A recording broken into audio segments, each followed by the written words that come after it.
तर आजचा आपला व्लॉग आहे पंढरपूर, चंद्रभागा नदी, विठ्ठल विटेवर का उभे आहेत आणि रुक्मिणी माता वेगळ्या ठिकाणी का आहेत.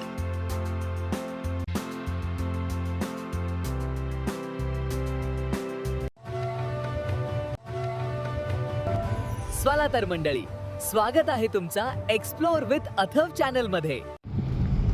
चंद्रभागा लागली बघा. तर आजचा आपला व्लॉग आहे पंढरपूर दर्शनावर आणि या व्लॉग मध्ये मी तुम्हाला सांगणार आहे एक असा सिक्रेट ज्यामुळे तुमचं विठ्ठलाचं दर्शन लवकरात लवकर होऊ शकतं. तर चला सुरू करूयात.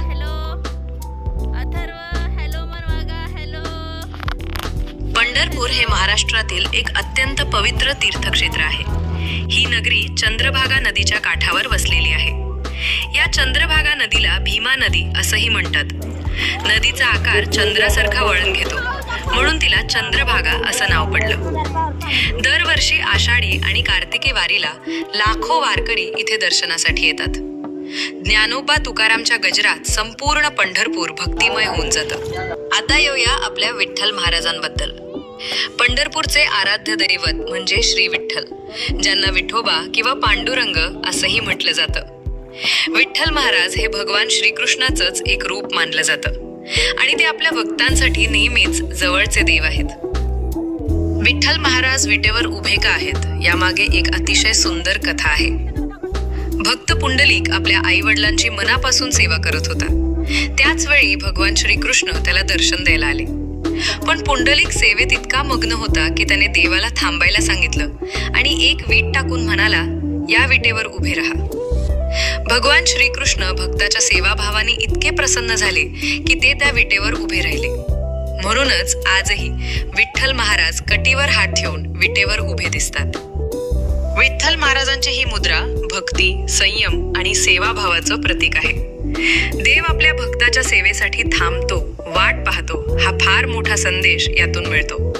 म्हणूनच पंढरपूर हे फक्त मंदिर नाही तर भक्ती आणि माणुसकी शिकवणारं स्थान आहे. आता रुक्मिणी मातेबद्दल एक महत्वाची आणि वेगळी माहिती. साधारणपणे सर्व मंदिरांमध्ये लक्ष्मी माता विष्णू सोबत असतात, पण पंढरपूरमध्ये रुक्मिणी माता विठ्ठलांच्या बाजूला नाहीत. यामागे वेगवेगळ्या कथा सांगितल्या जातात. एक कथा अशी सांगते की रुक्मिणी मातेने काही कारणामुळे वेगळी तपश्चर्या केली आणि त्यामुळे त्यांचं मंदिर वेगळ्या ठिकाणी आहे. यातून एक मोठा संदेश मिळतो.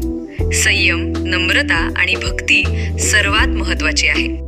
पंढरपूर हे केवळ दर्शनाचं ठिकाण नाही तर भक्ती, समता आणि सेवाभाव शिकवणारं क्षेत्र आहे.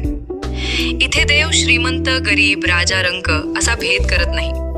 जो मनापासून भक्ती करतो तोच विठ्ठलाचा खरा भक्त असतो. आता सांगते महत्वाचा सिक्रेट.